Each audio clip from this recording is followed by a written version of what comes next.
Dan aku Erik. Di video kali ini kita mau nunjukin ke kalian barang-barang apa saja yang perlu dipersiapkan dibawa ke rumah sakit untuk persalinan. Ya, jadi sebenarnya setiap individu pasti punya kebutuhan atau punya list kebutuhan yang berbeda-beda dari ibu yang lainnya kan. Nah, jadi di video kali ini kita mau nunjukin apa yang kita rencananya akan bawa ke rumah sakit untuk kebutuhan kita selama ada di sana gitu setelah proses melahirkan. Nah, jadi sebelum kita mempersiapkan barang-barang ini, ada baiknya kita tanya dulu ke rumah sakit yang tempat kita nanti mau bersalin di mana. Terus kita tanya kalau ke melahirkan secara normal itu kira-kira kita akan menghabiskan berapa lama di rumah sakit, atau kalau secara sesar juga kira-kira berapa lama. Di rumah sakit yang akan nanti kita pakai itu kita dapat info Kalau untuk lahir secara normal 3 hari 2 malam. ya. Dan kalau untuk sesar itu 4 hari 3 malam. Ya, nah jadi dari situ kita udah punya ancer-ancer nih, kira-kira kita harus bawa bajunya sebanyak apa sih, kita harus bawa pakaian dalam sebanyak apa gitu.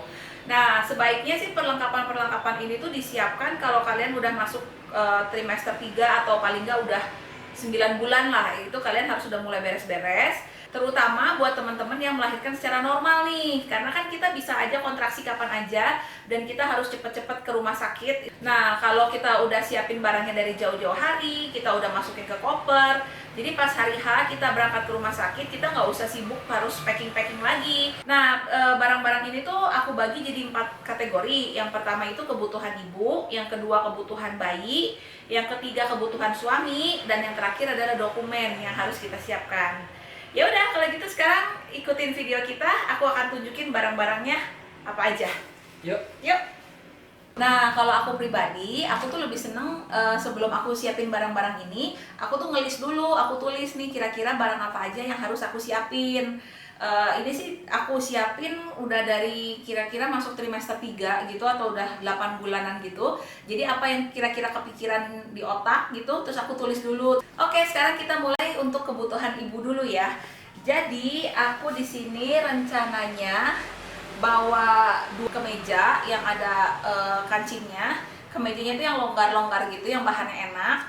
Terus udah gitu aku bawa celana pendek. Ya kalau sampai kan katanya kalau habis melahirkan itu ada masa nifas gitu kan, yang kita masih agak pendarahan gitu, takutnya kalau tembus atau gimana.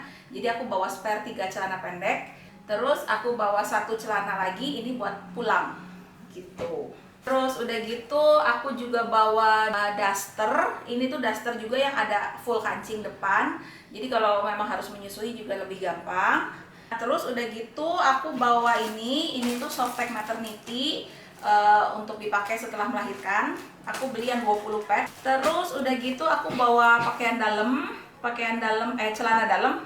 Terus aku juga bawa ini bra menyusui ya, yang ada kancingnya gitu supaya memudahkan menyusui. Terus aku bawa ini breast pad. Aku rencananya mau bawa ini ember kecil atau kemudian gayung juga boleh sih. Jadi ini tuh rencananya kalau kita pipis setelah melahirkan kan katanya sakit ya. Jadi rencananya aku mau naruh air hangat di sini. Jadi pas pipis aku bisa sembari diguyur ini, jadi mengurangi rasa sakitnya. Terus ini aku juga bawa tisu gulung juga, siapa tahu dibutuhin. Nah, terus aku juga bawa ini sih kebutuhan untuk aku dan Erik ya. Ini tempat baju kotor, jadi kayak laundry bag gitu, buat naruh baju kotornya kita untuk dibawa pulang. Terus udah gitu aku juga bawa kresek, kantong kresek aku bawa 2 atau 3.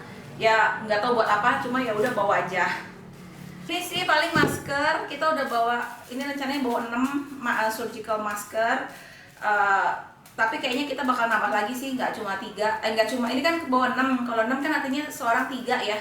Takut kurang, jadi kayaknya bakal kita tambahin lagi si surgical masker. Lagi pandemi, di dalam kamar juga kita harus pakai masker, bahkan bersalin aja pas ngelahirin itu tuh kita tetap harus pakai masker. Jadi kayaknya aku butuh banyak masker.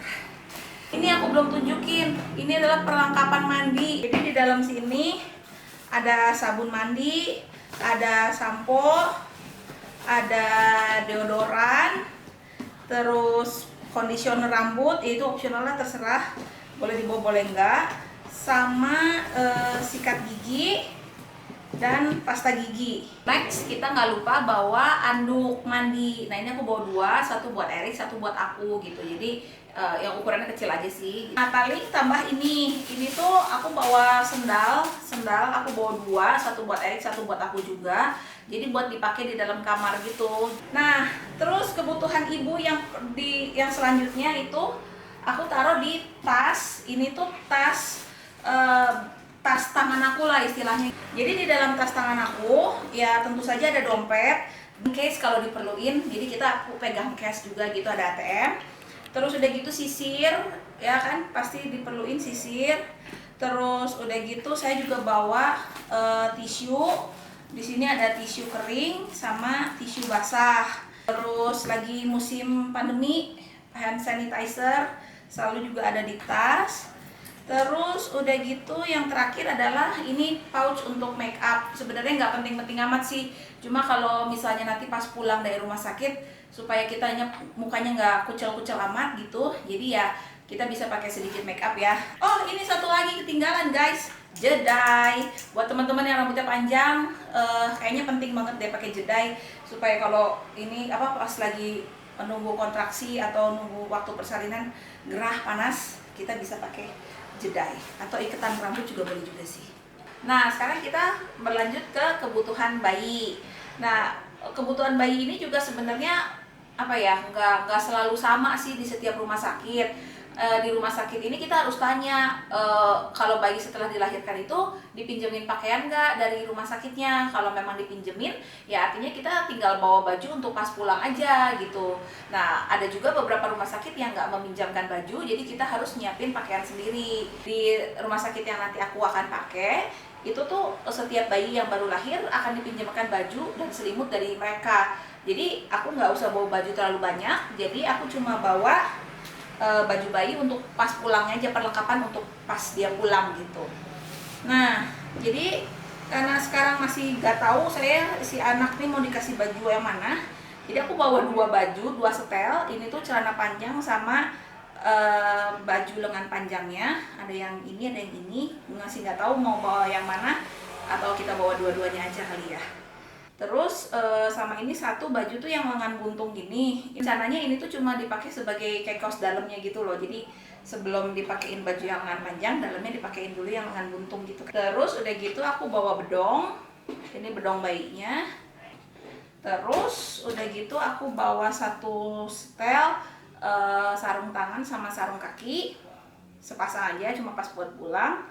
Dan topinya buat dia pulang. Terus aku juga bawa ini tuh selimut tapi yang ada topinya gitu loh. Kalau mau pulang gitu jadi bayi dibungkus gitu pakai ini gitu ceritanya. Bawa tisu basah kalau diperluin. Terus aku juga bawa kapas kapas bola. Jadi tuh kalau seandainya anaknya nanti pup atau dia pis gitu, kalau ada di kamar bareng sama kita, jadi kita bisa ngebersihin pup sama pisnya sendiri kan. Terus aku juga nggak lupa bawa pampers. Ini pampers bayi yang newborn ukurannya. Aku bawa 18 biji. Semoga cukup. Kalau 18 dibagi 3 itu 6 ya. Jadi dalam sehari mungkin dia pis atau pup 6 kali gitu kan. Nah barang bayi yang terakhir adalah pompa ASI. Ini sebenarnya saya nggak tahu bakal kepake atau enggak. Saya bawa satu pompa ASI ini, tapi kayaknya nggak bakal diturunin juga, nggak akan aku masukin koper. Tapi cuma aku tinggal di dalam mobil aja. Kalau memang nanti diperluin ya kita bawa turun dari mobil gitu. Soalnya ini lumayan gede tempatnya gitu, jadi kayak ngabisin tempat gitu kan. Sementara belum tentu bakal dipakai atau enggak. Itu aja sih kalau untuk keperluan si bayi. Sekarang kayaknya kita ke kebutuhan suami kali ya. Nah, kalau untuk keperluan suami sebenarnya nggak terlalu banyak yang dibawanya. Kalau aku sih bawanya pertama bawa 3 setel baju, satu untuk pulang bajunya gitu. Kalau celana juga aku sih bawa celana pendek ya, dan satu celana panjang. Terus juga aku bawa jaket dan selimut kalau untuk tidur. Kalau kedinginan pas tidur jadi bawa jaket atau selimut. Terus juga baju tidur sih cuma bawa 1. Saya suka pakai kaos dalam, bawa 2 aja. Dan celana dalamnya bawa 4 gitu. Dan juga jangan lupa untuk bawa charger. kepala charger dan kabelnya. Dan nggak lupa juga bawa tempat makan. Kan lagi pandemi gini, jadi misalnya mau makan, aku bisa beli di luar, dibungkus dan nanti makannya di sini. Dan jangan lupa bawa garpu dan sendoknya. Soalnya kan kalau untuk suaminya itu di rumah sakit biasanya nggak dikasih makan, yang dikasih makan si ibunya aja gitu. Nah, karena lagi pandemi juga, minimarket kan tutupnya cepat ya. Sekarang nggak sampai tengah malam atau nggak 24 jam. Jadi bawa snack, satu snack, dan kalau untuk makan malam-malam lapar. Udah sih kalau untuk suami yang disiapin sih itu aja. Dan yang gak kalah pentingnya, dokumen. Nah, jadi kalian harus siapin dokumen untuk yang diperlukan untuk di rumah sakitnya untuk pembuatan surat lahir anak gitu. Yang diperlukan sih biasanya akte perkawinan gitu ya, fotokopinya dan kartu keluarga, sama fotokopi KTP istri dan suami. Itu aja sih. Kalau kalian ditanggung BPJS atau asuransi, jangan lupa kartunya juga dibawa, disiapkan. Nah, jangan lupa untuk bawa dompet dan juga terutama isinya. Jadi kalau kita sih mungkin bawa cash ya, cash dan debit atau kartu kredit sih. Nah, untuk dokumen Ibu, kita jangan lupa bawa map atau buku yang isinya riwayat kehamilan kita. Jadi di sini tuh ada hasil-hasil USG, hasil-hasil pemeriksaan dokter dari awal kehamilan sampai terakhir. Biasanya kan ada yang bentuknya buku, atau kalau di rumah sakit tempat aku periksa, ini bentuknya kayak disatuin dalam satu map gitu. Terus ada hasil pemeriksaan darah juga gitu. Itu aku satuin semua di sini supaya nanti kita bisa tunjukin ke dokternya. Oke guys, jadi inilah barang-barang yang akan kita bawa ke rumah sakit. Sekarang mau kita masukin dulu semuanya ke koper. Rencananya kita nggak akan bawa terlalu banyak tas, jadi memang mempermudah ya kalau bisa kita bawanya satu koper aja.